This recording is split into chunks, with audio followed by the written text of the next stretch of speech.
Hello everyone, welcome to GS by doctor Vipin Goyal YouTube channel. और guys, इस video में हम डिस्कस करने वाले हैं हमारे 22 जुलाई 2025 के करंट अफेयर। लेकिन ये एग्जाम ओरिएंटेड करंट अफेयर्स होंगे। आप किसी भी एग्जाम की आप तैयारी कर रहे हैं, जैसे अभी बहुत सारे बच्चे आईबी एग्जाम को फोकस कर रहे हैं, एसएससी एग्जाम को फोकस कर रहे हैं, पीसीएस एग्जाम को फोकस कर रहे हैं, और भी जो आपके डेली ये state specific current affair, state जो डिफरेंट स्टेट से आप हो वहाँ के करंट अफेयर आपको इंपॉर्टेंट होते हैं। ठीक है, तो हम इसमें डेली के जो है टॉप 10 करंट अफेयर्स डिस्कस किया करेंगे जो आपके सिर्फ एग्जाम ओरिएंटेड होंगे। सो 22 जुलाई के करंट अफेयर और इस वीडियो को लेके आ रहा हूं मैं। मेरा नाम है डॉक्टर विपिन गोयल, जैसा कि सबको पता है। और बढ़ते हैं आगे। सारे अपडेट्स जो होंगे वो हमारे टेलीग्राम चैनल के ऊपर। जो बहुत सारे बच्चों को पहले ये जो प्रॉब्लम होती थी, सर आप जो जीएस की क्लासेस लेते हैं, करंट अफेयर कभी जो मंथली करंट अफेयर कराते हैं, तो उसकी जो पीडीएफ है वो आप शेयर नहीं करते। बच्चे, अब से मैं पीडीएफ यहाँ पे शेयर कर दिया करूंगा, तो डोंट वरी एट ऑल। तो यहाँ पे आप जुड़ें और यहाँ पे पीडीएफ आपको मिल जाएगी। सारे अपडेट्स यहाँ पे ही आपको मिलते हैं। इंस्टाग्राम के ऊपर आप मुझे पर्सनली कनेक्ट कर सकते हो। और ये मेरे डिफरेंट कोर्सेज हैं। अगर आप इनमें VIP 499 कोर्स ये कोड लगाते हैं तो सभी बैचेस के ऊपर आपको डिस्काउंट मिलेगा, मेजर डिस्काउंट मिलेगा, जो आप एक्सपेक्ट भी नहीं करोगे। जो स्क्रीन के ऊपर दिख रही होंगी कुछ प्राइसेस, इससे भी बहुत ज्यादा कम प्राइसेस के ऊपर आपको ये बैचेस मिलेंगे। और लिंक डिस्क्रिप्शन कमेंट सेक्शन में आपको मिल जाएंगे। स्टार्ट करते हैं पहले क्वेश्चन से। फाइट चेस चैंपियनशिप जो वर्ल्ड कप 2025 का है, ये कौन सी कंट्री जो है होल्ड करने वाली है, कौन सी मेजबानी करेगा? देखो, फाइड ने अनाउंस किया है कि जो इंडिया है इसकी मेजबानी करने वाला है, ऑप्शन नंबर सी। और ये मेजबानी होगी 30 अक्टूबर से लेके 27 नवंबर 2025 तक देखने को आपको मिलेगी। ये इस टूर्नामेंट में सारे के सारे जो हैं नॉकआउट फॉर्मेट में आपके मैचेस देखने को मिलेंगे, जिसमें 206 प्लेयर्स पार्टिसिपेट करेंगे। जो टॉप 3 प्लेयर होंगे कंपटीशन के वो क्वालिफाई करेंगे 2026 का कैंडिडेट टूर्नामेंट। और ये डिसाइड करेगा वर्ल्ड चेस चैंपियनशिप में जो चैलेंजर डिसाइड करेगा। फाइनल जो होस्ट सिटी है अभी कंफर्म नहीं हुआ, लेकिन जो गोवा और अहमदाबाद है, गोवा और अहमदाबाद ये लीडिंग कंटेंडर हैं कि हाँ यहां पे देखने को आपको मिलेगा। एक चीज मैं आपको और बताना चाहूंगा कि जो फाइड है, फाइड के जो हेडक्वार्टर हैं वो हैं लॉजेन, स्विट्जरलैंड में। Spelling is Lausanne, Switzerland. ठीक है। और फाइड के जो प्रेसिडेंट हैं उनका नाम है अरकाडी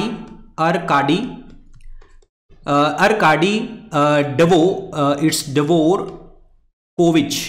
ठीक है, अरकाडी डवोरकोविच। तो ये पर्सन जो है ना, इसने बोला कि 2025 का जो ईयर है वो ईयर ऑफ सोशल चेस है। ईयर ऑफ सोशल चेस, इस वर्ड का मतलब क्या है कि चेस को हम प्रमोट करेंगे, जिसमें सोशल इंक्लूजन लेके आएंगे और कम्युनिटी डेवलपमेंट करेंगे। तो ऑप्शन इसमें क्या बनेगा? सी बनेगा, राइट वन। नंबर 2, इसमें से आपको बताना है राइन रूहर 2025 फिजू वर्ल्ड यूनिवर्सिटी गेम्स हुई हैं। भारत ने जो है ऐतिहासिक कांस्य पदक यानी कि ब्रॉन्ज मेडल जीता है इस वर्ल्ड यूनिवर्सिटी गेम में। तो आपको बताना है तो ये किस कैटेगरी में ये ब्रॉन्ज मेडल आया है। तो देखो जी, इंडिया ने जो है ये बैडमिंटन कैटेगरी के अंतर्गत जो ये वर्ल्ड जो है आपका ब्रॉन्ज मेडल आपको देखने को मिला है। ये पहली बार ऐसा हुआ है इंडिया ने मेडल जीता है वर्ल्ड यूनिवर्सिटी गेम्स में। जब से इसकी पार्टिसिपेशन स्टार्ट हुई है, इंडिया ने पार्टिसिपेट किया था 1959 में। अगर मैं बैडमिंटन के बारे में बात करता हूं, अभी रिसेंटली आपको देखने को मिल रहा है जापान ओपन सुपर 750। इसमें इंडिया के जितने भी प्लेयर्स थे वो सारे के सारे एलिमिनेट हो चुके हैं। ठीक है। और जापान ओपन सुपर 750 में एक बच्चा है पारुल चौधरी, ये राजस्थान से बिलोंग करती हैं और इंडिया की अंडर 17 गर्ल्स सिंगल कैटेगरी में इन्होंने टॉप पोजीशन हासिल करी है। एक और भी हैं तन्वी शर्मा जो हैं ये 16 साल की हैं, ये पंजाब से बिलोंग करती हैं और इन्होंने हिस्ट्री जो है हासिल करी, हिस्ट्री बनाई कि यंगेस्ट इंडियन जिन्होंने पार्टिसिपेट किया वर्ल्ड बैडमिंटन फेडरेशन के अंतर्गत। कहां पे ये वर्ल्ड टूर इवेंट कहां पे? US open 2025।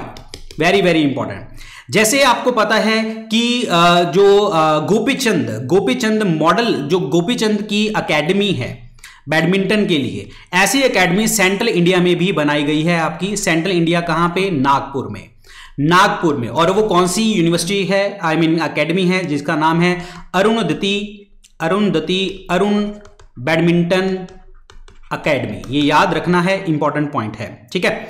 और यहां पे एक चीज और बताना चाहूंगा मैं राइन रूअर 2025 के बारे में, कि यहां पे 6 इंडियन आपके बैडमिंटन प्लेयर्स है उनको बार कर दिया गया, उनको निकाल दिया गया एडमिनिस्ट्रेटिव मिसमैनेजमेंट के लिए। यहां पे 6 इंडियंस को निकाल दिया गया था इस गेम से। तो ऑप्शन नंबर बी बनेगा राइट वन।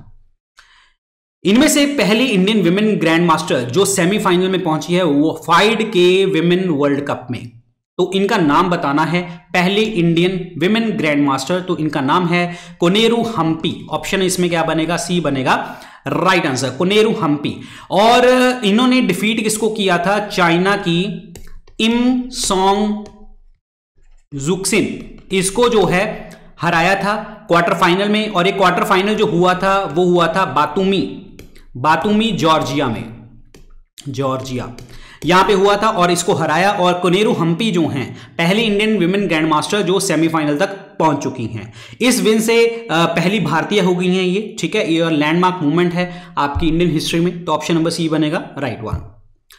कौन से बोर्ड ने आईसीसी को बोला है कि अगले नेक्स्ट 3 जो वर्ल्ड टेस्ट चैंपियनशिप फाइनल है आपके देखने को मिलेंगे, आपके बोर्ड को अवार्ड किया गया है। तो ये जो बोर्ड है वो है England and Wales cricket board. Option number C बनेगा राइट आंसर। ये एनुअल कॉन्फ्रेंस देखने को आपको मिली थी सिंगापुर में जुलाई 2025 में। और इन्होंने यहां पे अनाउंस किया कि इंग्लैंड और वेल्स क्रिकेट को जो होस्ट करने वाला है वर्ल्ड टेस्ट चैंपियनशिप फाइनल 2027, 2029 और 2031 का। और ये जो टेस्ट अगर फाइनल यहां पे देखने को आपको मिल रहे हैं तो जो टेस्ट क्रिकेट में इंग्लैंड की जो लेगेसी है उसको स्ट्रेंथन कर रहे हैं। एक चीज आपको मैं बता दूं, अभी रिसेंटली आपको पता है आईसीसी चैंपियंस ट्रॉफी जीती थी किसने, इंडिया ने, ठीक है। किसको हराया था, न्यूजीलैंड को। और अभी 5 डेज जो है आपकी टेस्ट सीरीज चल रही है, और सॉरी 5 डेज नहीं, 5 मैचेस की टेस्ट सीरीज चल रही है, जिसमें फर्स्ट टेस्ट जो है लीड्स में हुआ था और इसमें जो है इंग्लैंड जीता था, इंडिया और इंग्लैंड के बीच में चल रही है। और सेकंड टेस्ट जो है बर्मिंघम में हुआ था जिसमें जो है इंडिया जीता था। और थर्ड जो हुआ था that is in the Lord's में, ठीक है। और इसमें अगेन इंग्लैंड जीता है। अभी रिसेंटली 2-1 से ही आपकी बढ़त चल रही है इंग्लैंड की। और जो चौथा मैच आपका होने वाला है वो होने वाला है मैनचेस्टर में, देखने को आपको मिलेगा। 5वें की बात तब करेंगे जब 5वां आएगा, ठीक है। तो ये हो गया जी। अगर मैं बात करूं board for cricket control in India यानी कि बीसीसीआई की, जो हमारे इंडिया में कंट्रोल करता है, तो इसके हेडक्वार्टर कहां पे है, वानखेड़े मुंबई में, महाराष्ट्र में देखने को आपको मिलते हैं। अभी रिसेंटली प्रेसिडेंट के ऊपर भी बहुत सारे इश्यू चल रहे थे जो बीसीसीआई के, जो अभी जो करंट में रॉजर बिनी है, ठीक है। और अभी 70 साल के हो गए हैं तो इनको हटाने की बात चल रही है, लेकिन अभी तक तो रॉजर बिनी ही है। और जो सीईओ हैं दैट इज बीसीसीआई के, उनका नाम है हेमंग आमीन, ठीक है। और वाइस प्रेसिडेंट राजीव शुक्ला देखने को आपको मिलते हैं, ठीक है। और एक चीज आपको बता दूं, मेंस कोच के जो आपके हेड हैं, कोच हैं, वो मेंस कोच कौन है, गौतम गंभीर हैं। और विमेन कोच में हैं दैट इज अमोल मजूमदार। ये याद रखें, सारी इंपॉर्टेंट चीजें हैं। Option number C. National standard for civil service training institute 2.0 framework, ये डेवलप किसने किया है, किस गवर्नमेंट बॉडी ने इसको डेवलप किया है। देखिए, union minister doctor Jitendra Singh ने लॉन्च किया है national standard NSCTI 2.0। Jitendra Singh ji ने इसको लॉन्च किया है। और कहां पे, दिल्ली में लॉन्च किया है, सिविल सर्विस ऑफिसर इंस्टीट्यूट में इसको लॉन्च किया है। ये डेवलप किया जा रहा है कैपेसिटी बिल्डिंग कमीशन के द्वारा। ये कैपेसिटी बिल्डिंग कमीशन जो है आपका फ्यूचर रेडी सिविल सर्विसेज के बारे में बात करेगा। इसमें आपका जो पब्लिक प्राइवेट पार्टनरशिप है, पब्लिक प्राइवेट प्रैक्टिसेस हैं, वहां उसको अलाइन करके इसको बनाया गया है। इसमें जो भी आपके आउटकम्स थे, जो इवैल्यूएशन क्राइटेरिया थे, वो 59 थे, अब इसको 43 कर दिया गया है।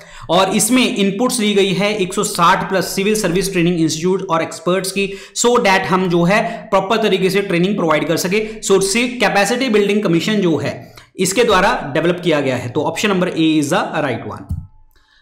इनमें से आपको बताना है महिला आरोग्यम कक्ष जो इनॉग्रेट किया गया है, कहां पे किया गया है, so that government work place में विमेन की हेल्थ के ऊपर ध्यान दिया जा सके।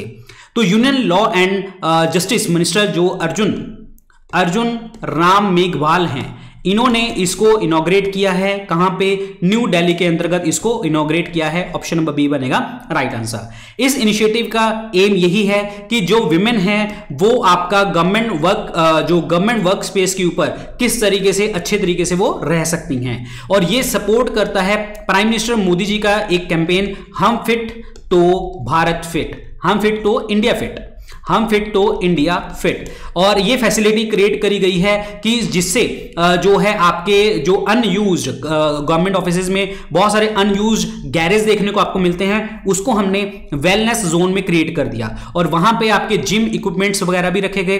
प्राइवेट लैक्टेशन रूम, यानी कि जो मदर हैं बच्चे को दूध पिलाती हैं, जहां नर्सिंग मदर्स हैं, तो उन सारी चीजों के लिए सारी चीजें क्रिएट करी गई। दिल्ली के बारे में आपको मैं बताना चाहूंगा कि दिल्ली लेजिस्लेटिव असेंबली के अभी इलेक्शन देखने को आपको मिले थे, जिसमें रेखा गुप्ता जो हैं वो सीएम बनी हैं, और प्रवेश वर्मा जो हैं डिप्टी सीएम बने हैं, और विजेंद्र गुप्ता जो हैं आपके स्पीकर देखने को मिले हैं। और बहुत सारे इवेंट्स आपके दिल्ली में देखने को आपको मिलेंगे, जैसे कि अगर मैं बात करता हूं gifts world expo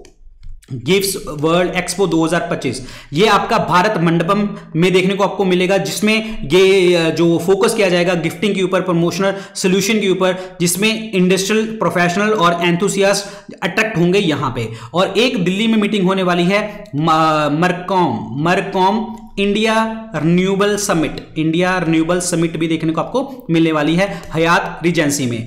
IEEE world conference on applied intelligence and computing, ये भी आपको 26 जुलाई को दिल्ली में देखने को मिलेगी। तो ऑप्शन नंबर क्या बनेगा, बी बनेगा right one. A monkey puzzle butterfly recently spot किया गया है कौन से टाइगर रिजर्व में, मध्य प्रदेश में।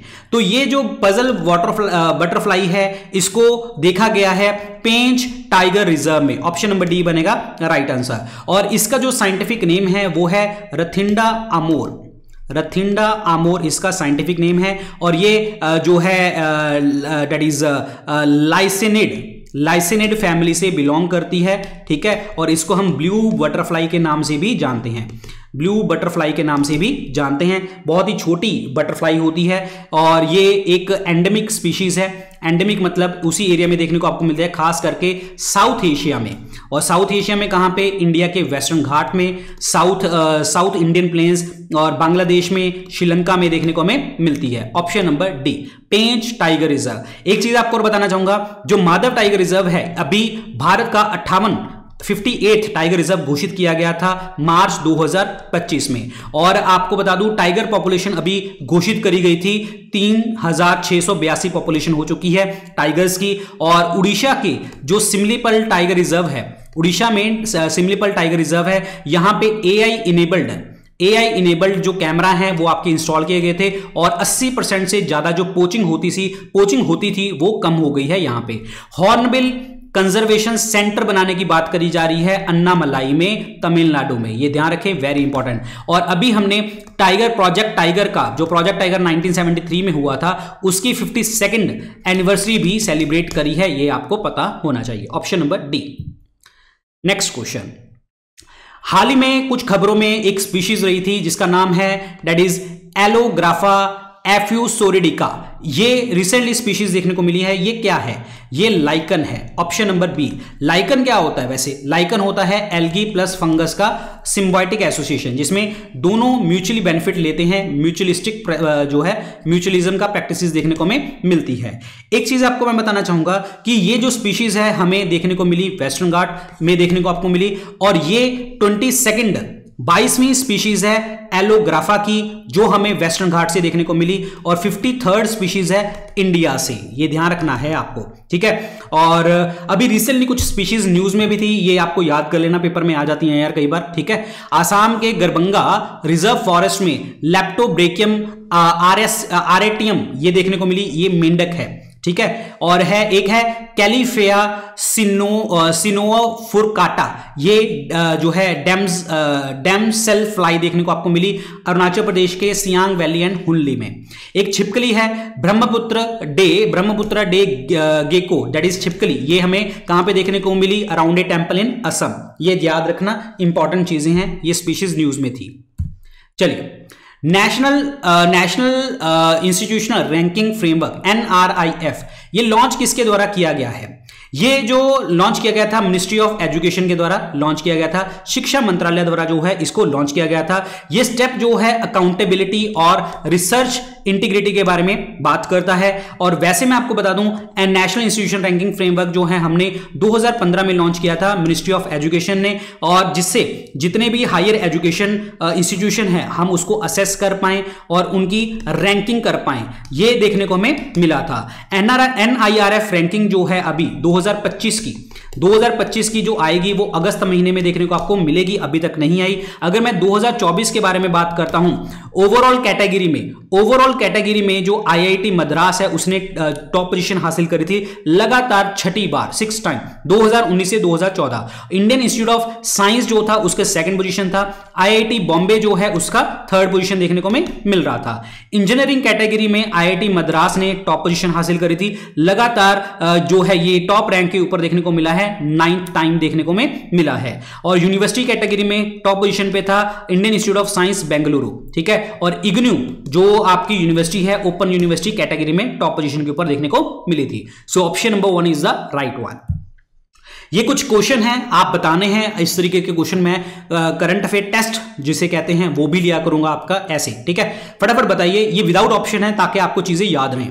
प्राइम मिनिस्टर मोदी ने जो है प्राइवेट सेक्टर एम्प्लॉयज के लिए मोतिहारी बिहार में एक रैली करी थी, उसमें क्या अनाउंस किया था? इन्होंने अनाउंस किया था कि 15,000 रुपए का इंसेंटिव, 15,000 रुपए का इंसेंटिव आपको दिया जाएगा। ये 15,000 का जो इंसेंटिव होगा 1 अगस्त 2025 से दिया जाएगा फर्स्ट ऑफ ऑल, और ये उन लोगों को दिया जाएगा जो अभी तक जिनको जो है जॉब्स नहीं मिली, यानी कि फर्स्ट टाइम जिन्होंने इंप्लॉयमेंट हासिल होगी उनको मिलेगा, ठीक है। कौन सी इंडियन भारतीय दल को सम्मानित किया अमित शाह ने 2025 में? तो ये है जी world police and fire games team. बच्चे फटाफट कमेंट सेक्शन में लिखा करो सो दैट आपकी ज्यादा से ज्यादा रिवीजन हो, ठीक है। कौन से इंस्टीट्यूट ने इनॉग्रेट किया to promote AVGC XR skill? What is this AVGC XR skill? That is animation, visual effects, gaming, comics and extended reality skills. और क्रिएटिव इकोनॉमी के इंस्टीट्यूट, कौन सा इंस्टीट्यूट है जिसने इनॉग्रेट किया ये? So this is IICT Mumbai. What is this IICT? That is Indian Institute of Creative Technology Mumbai, ठीक है। NSCSTI, ये अभी हमने डिस्कस किया था, national standard for civil service training 2.0 capacity building programme वाला। तो इसका मेन पर्पस क्या है? इसका मेन पर्पस यही है कि हमने फ्यूचर रेडी सिविल सर्विस को क्रिएट करना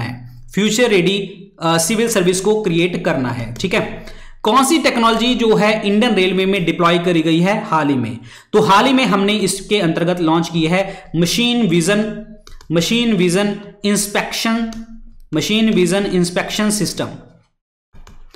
विजन इंस्पेक्शन सिस्टम जो है, ये टेक्नोलॉजी जो है हमने रेलवे ने अभी रिसेंटली जो है लागू करी है। तो किस तरीके के करंट अफेयर लगे जरूर बताना। बाकी ये मेरे कोर्सेज हैं, ये सारे डिफरेंट कोर्सेज जो है आपको डिफरेंट एग्जाम में आपको हेल्प करेंगे। कुछ पूछना हो किसी भी कोर्स के बारे में पूछ सकते हैं, ये कोड लगा ले आपको डिस्काउंट मिलेगा, ठीक है। बाकी मैं आपको बता दूं, जो आपको PDF है, मैंने आपको बताया है कि जो आपको PDF है वो टेलीग्राम चैनल के ऊपर आपको देखने को मिलेगी हमारे डॉक्टर विपिन गोयल के नाम से। मैं रात को यहाँ पे सारी PDF शेयर कर दूंगा सो दैट आपको चीजें मिल जाएं। बाकी आप मुझे इंस्टाग्राम पे कनेक्ट कर सकते हैं।